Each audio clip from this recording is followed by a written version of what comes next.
Hi guys, I'm here to show you how to set up your Seesaw accounts. You're going to first go to app.seesaw.me on a computer, and Chrome and Firefox are the two that work well. They've had problems with Safari at times. So those are the two web browsers they recommend. You're going to come to this page and you're going to first come to I'm a Teacher. Click on that. Now you can either create an account if you don't already have one, or you can just sign in with Google, which I really quite like.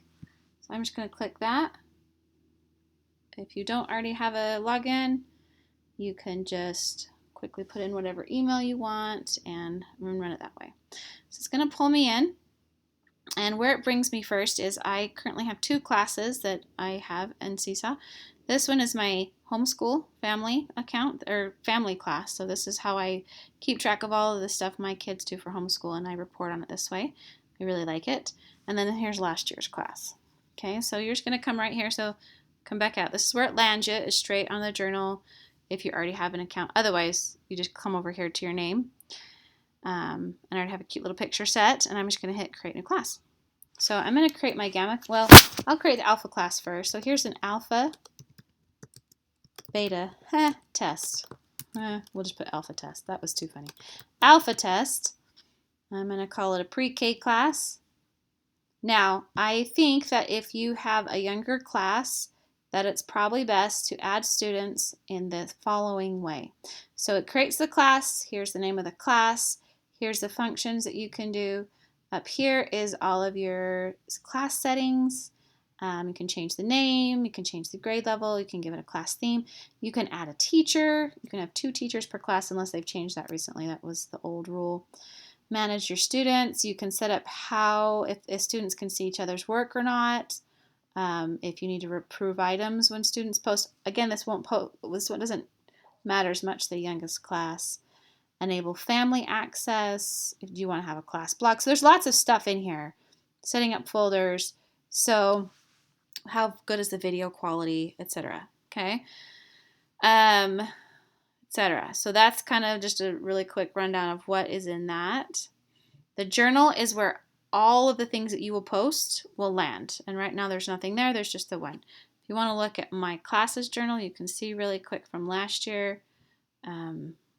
All of the cute things that they posted and did. Some of it's me posting, comments they can do, etc. Okay, so that's really quick there. So back to alpha test. For the younger classes, you go here to add students. That's the first thing you do. Now, for the alpha class, it's most likely they don't have email addresses or they're not on them as much. That's generally how it works. So you probably don't want your students to sign in with a Google account or email address. So you're going to say no. And then are they going to share devices or have one-on-one devices? They don't really use devices in class at our school.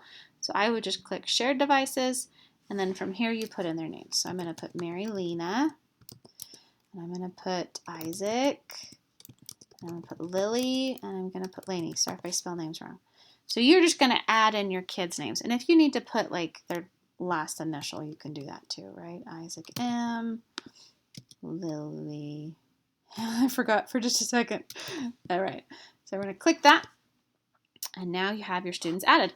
Now, this pretty much just ignore this, right? Unless you want to have your kids sign in during class time and post things themselves, you're not going to use this page. If you were to use this page, then like say you had an iPad and you say, okay, Lainey, go log into your Seesaw, and she'd click the Seesaw app, and then she would scan the code or put in this really quickly, and then she would take a picture of whatever she wanted to. But that's probably not what's going to happen in alpha class. Okay, so now that you've got your list of students, now you need to add families. Okay, you're going to click families. You first have to turn on family access, which means families see all posts in their child's journal. So they're not going to see anything in the journal that you don't tag their child in. So they won't, if I don't tag Ewan, then Sidra's not going to see that. Okay, so they only see stuff that the child is tagged in. They will get notified about new posts, and teachers can privately message families. So we're going to turn on family access, and I'm going to do a sample email. I think that's easier than a paper invite, but you could do that as well. The paper invite will give them a QR code for them to connect. The email will give a code, like a type. Actually, no, it'll give a link. Okay, so then you're just going to copy this. Going to hit that, copy the email, and you're going to come into your email, and you're going to put sign up with Seesaw. Okay, like that. And you can change that or however, put your recipients there. And then your parents are going to come in, so they'll get your email, they'll click that link. I'll do it over here because they'll click the link and it will take them to this page if they're already signed in. If they're not already signed in, it will take them back to that first page where it said, I'm a teacher, a student, a family, or a parent, or whatever it said. And they'll click that, and they'll have to set up their account if they don't have you set it up. Luckily, we have a whole lot more parents already on this, so it should be pretty seamless for them. Okay, so I'm already on this. I can just click on my child. It'll say, is Marilena L. your child? Marcy Ludlow will have to approve access to Marilena L.'s journal. So I'll say, okay. Okay, please confirm your password. I'm going to sign in with Google. So it's asking me to sign in again. I'm hoping this works. Sometimes when you're switching between the two accounts, like a teacher account and a family account, it was having problems. But, all right, there we go. Your child will add posts to Seesaw to share learning with you. Let's see if it's going to let me look at the other pictures. When your child posts something new, you'll get notified. Ask your child what they posted to start a conversation about their day. Okay, so then this is what the parents and you as a parent, a teacher parent, will see from your family account.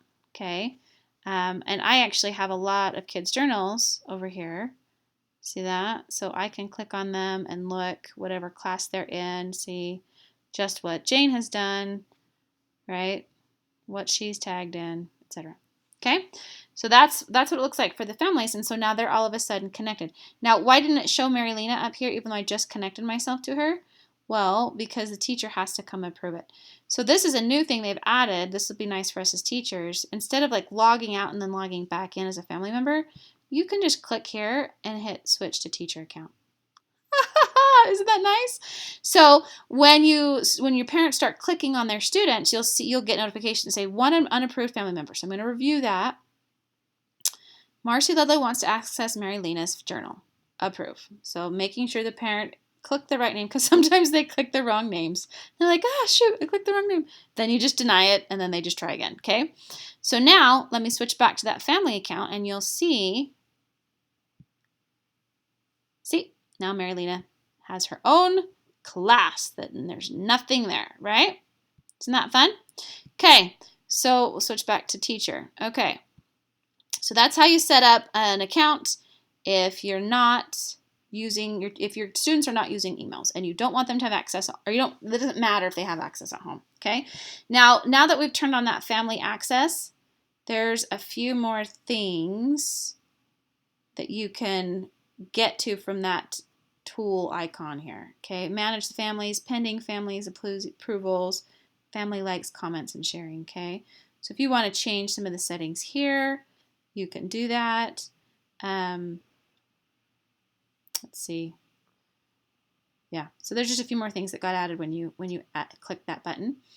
If you need to change students, manage students, like say someone dropped your class, you can do that from here. Right? Let's say Isaac, we can just remove him from here. Okay.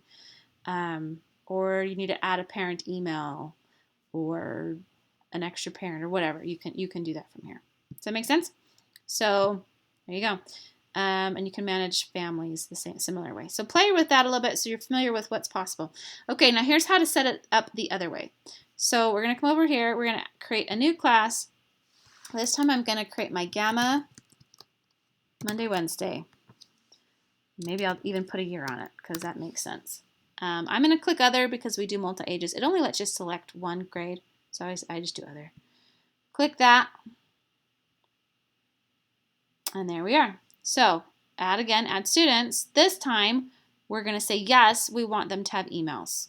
Okay, so now the students have to email the emailed instructions, and so this is going to go to the parents. You could send it to students. Some students can handle it, some cannot. So we're going to copy the email. All right, now they're going to go to app.seesaw.me, choose I'm a student, and then type in this code. Okay, so the parents can do this for the student. The student can do it themselves. Yeah, and maybe if we have some student emails, I can just send these straight to some of my class because they should be able to get on. And then they'll come to you, come and send an email. So this is the other one. So I'm just gonna repaste that. And you'll put in your recipient's blind copy, all of the emails from the teacher snapshot. I would pull up the teacher snapshot to show you that here, but maybe we shouldn't have personal information on whatever that is called, YouTube.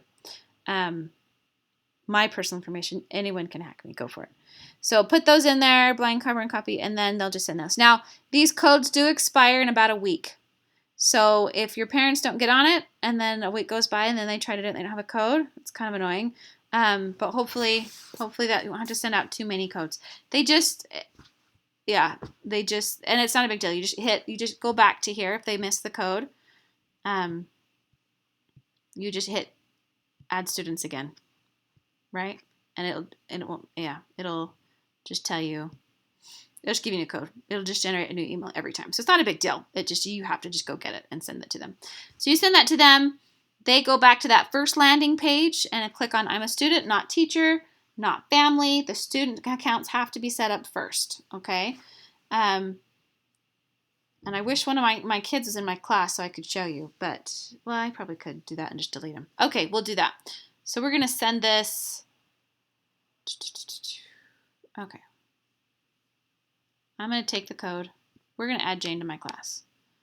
We're going to take the code, and I'm going to quickly sign out of here so I can sign Jane in so you can see what that looks like. Now, again, a lot of our students had accounts last year, so this should go a lot smoother for them. So, I might not know Jane's password. I'll add Emmeline because I know her password. Jane sometimes changes her password and I don't always, it's only happened like once. But anyway, okay. So I'm into Emmeline. Okay. So now let's see. That's not what I want. I can hit join class. That's the other way they can do it. If they already have a class, that they've already been part of it, they can just click join class and enter the student code. Take off that period. Join the class. So now she's in my Gamma class. See how easy that is if they've already signed up. So for the majority of our students, it will be a super fast process for them to sign up. Okay. Yeah. Now she's in my Gamma class. I don't know why. We don't want her in my Gamma class. So I'm going to go delete her. I'll show you how to do that. How about that? If they haven't set up an account before, then they just, again, have to go to that landing strip and they go, I'm a student, I set up account, and then it prompts you, if you don't already have a class that you've joined, it says, what class do you want to join? And you put in your code, okay? Oh, maybe it'll do it here.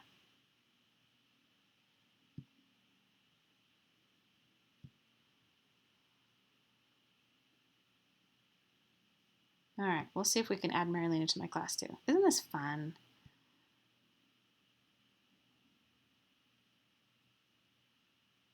No, it's because she's already added, so she's in the learners. That's right, I added her to that recently. Okay, that wasn't helpful. Sorry to waste your time. Okay, so I think that's everything. You see how you can change between accounts? It's a lot. Last year we had a couple of hiccups changing between accounts, and it's gotten a lot better. I just haven't had the same problems. Okay, so I was going to show you how to delete a student. So I've come into here. I've got Emmeline in here. Oh, you know what? I actually don't want Emmeline in here, so I can come in to manage students. Where'd it go? Manage students. Can you tell I'm tired? Putting them here, and I'm just going to remove her. She's gone. So she's not in the class anymore. Okay? Does that make sense? Hopefully that's all you need to know. Those are the basics. If you have any questions, I am more than happy to help you.